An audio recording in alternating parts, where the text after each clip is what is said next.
Mikel, you're back, and you're back as the head coach. How special is this moment for you? I'm extremely happy and excited and proud to come back home. It's absolutely an honor for me to be given the opportunity to come back, and I don't know, I can't wait to start.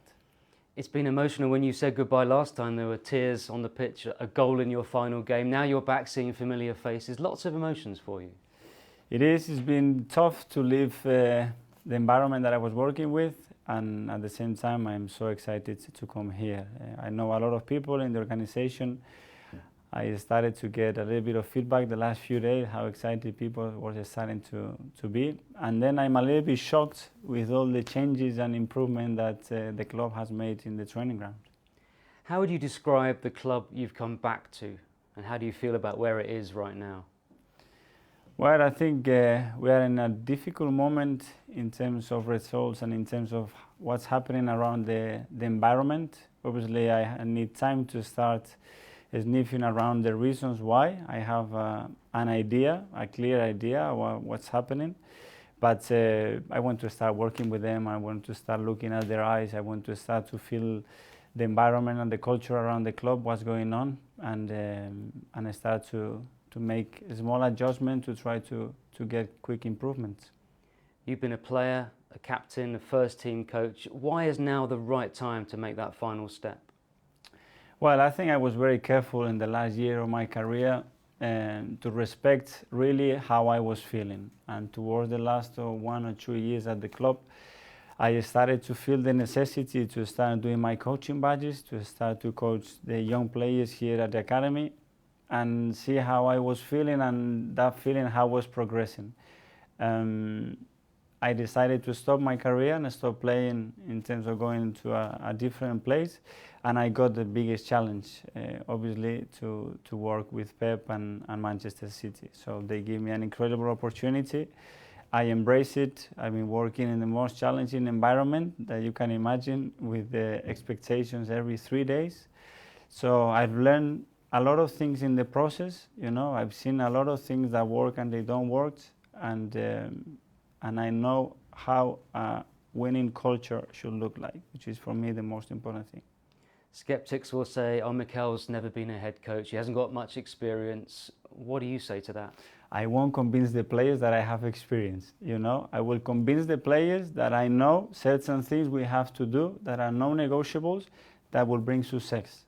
And things will happen when we do those little things. I will convince them to that, and the rest will come. The experience, it will be 1 day training, 2 days training, 1 game, 5 days, 1 year. It will come up. But at the moment, the only thing I cannot convince them is that I have experience on this job. Having said that, Pep says about you, he behaves like a manager already. What does he mean by that? Because he's been allowing me more and more space over the years with him, and he's giving an incredible environment and freedom to work and to express myself the way I want it. And then we generated an incredible chemistry between the both of us that's so powerful to convince players and staff what we wanted to do. You've learnt from two of the greatest managers of the modern era, Pep, of course, Arsene Wenger previously. You'll have your own ideas, but what would you like to take from them, borrow from them? I don't know, they are completely different, both managers. First of all, Arsene, the reason why I'm here today is because he decided to sign me as a player. Then he decided to make me captain of this club, and he gave me the opportunity and all the resources I needed to do what I wanted to do with the club. And with Pep, I admire him as a player, I admire him as a coach, and I work with him. So I've got a really good mixture of both of them, but I want to be me. On a daily basis, things I don't want to be or pretend to be someone else. It has to be me, it has to be natural, and it has to come from inside. If that's the case, the players will trust me, and I will convince them what we have to do. 5 years ago, you had a good idea what your philosophy was, what a Mikel Arteta team would look like. That's 5 years ago. Has your philosophy changed as football has changed? I started to tweak it, and football is evolving so much every day that you have to be evolving your ideas, but there are some things that have to have a blueprint, and we have to have passion, we have to be dominant, we have to be aggressive, We have to play in the opponent's territory as much as we want. I want the ball. I want to attack them as much as possible. I want to prevent them attacking me as much as possible. But as well, I think we have to create the right culture around the club, that's what you're going to make a good living out of the players, create an environment where everybody respects each other, a humility, and that people has to be accountable for what we want to achieve. That's at least the basic, and after we can grow from there. And then we can create the identity that I have in my head for this football club. But we have to start somewhere to try to build that up. How important is it to be faithful and true to that philosophy and not waver? It's what I know and what I believed in. So if I have to tell them what to do, I really have to understand it first and be able to express it and make the process for them to simplify as much as possible the process so they can execute it. And then we can review whatever it is. But the message has to be very clear. And I'm convinced that doing it one way, we're going to put things very difficult for the opponents. In modern football, Arsenal have a reputation for playing attacking, fluent football.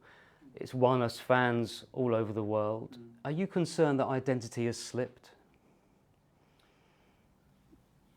Unfortunately, yes. That's my feeling. That's what we have to recover. But we have to make little adjustment. Now the timing for training is not a lot, So visually, the players have to understand the idea that I want to bring to them, and slowly you will see some changes and where we want to head on, because the direction is going to be very clear and it's not going to be negotiable, and we need the players to be on board with the right attitude, with the right passion and commitment, and step by step we will be improving and reaching to find the right identity for us. Another part of that identity is to bring through young players. You saw it in your time as a player. How important is it for you to keep that work going? And I've done a lot of research, and we are very lucky because we have some really talented young players here. I've spoken to Per as well a lot. We still hold an incredible relationship, and he's made some changes there, and you can see the product that we are able to bring to the first team. So I'm really excited. I love working with young players. I love giving them the opportunity. If they are ready, they are right, and they are willing to learn, and get exposed. So with me, it's up to them. In your playing days, Mikel, there's a change in the psychological side of being a player and then a captain. On the coaching side, going from first team coach to head coach, how does that change your relationship with players? I think every relationship with every player is completely different, I always said that you are like a heart surgeon. I need to understand the feelings. I need to scratch there and understand how they feel. If I'm able to do that and they feel that they can trust me, I will understand their decisions and their behaviors much better. And then the communication will improve. And if that improves, that was going to have an impact in performance out on the pitch, 100%. So I have to create that environment for them. Obviously, it has to be a distance, it has to be a respect, and they have to accept the decisions that I'm going to make. But at the same time, they have to feel that they are protected and they have the right environment to express themselves with me. How do you learn in your coaching career if a player has what it takes? How much time does it take you to figure that out? They are all different cases. They come from different backgrounds, different cultures, different educations. With some of them it's instantaneous. You look at their eyes and you get a click. With others, you have to spend time to build that relationship. We will see. Short-term challenges, of course. What are they? Because we're only coming up to the halfway point of the season. What's the immediate challenge for you? We need to win football games. Football games, when you win, the confidence straight away races. Everybody starts to get on board. And then obviously I want to start give them key messages and things that I expect from him. And we will start very simple with some of the things that I will be asking them to do, everybody. And then we will start to go into detail. But they need direction, they need a structure, and I have to give them the tools. I have to tell them before what's going to happen, then it has to happen, and when it happens, the tools that I given them before have to be the ones to resolve the situation that they face that. If I do that, they're going to believe me and they're going to follow me. And the fans will be watching very, very closely, of course. They've been frustrated for some time now. What's your message to them? that please that we need them so much.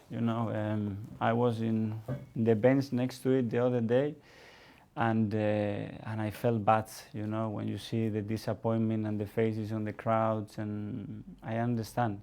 We have to be the ones that we are able to transmit that our idea is reaching to them, to engage them, because we need them. We have to connect those powerful cables together to become what this club deserves to come. Without them, we cannot do it. Because at the end of the day, we play football to enjoy the fans, and they make a lot of sacrifices to be able to watch us, and they suffer. And we have to understand it's our responsibility.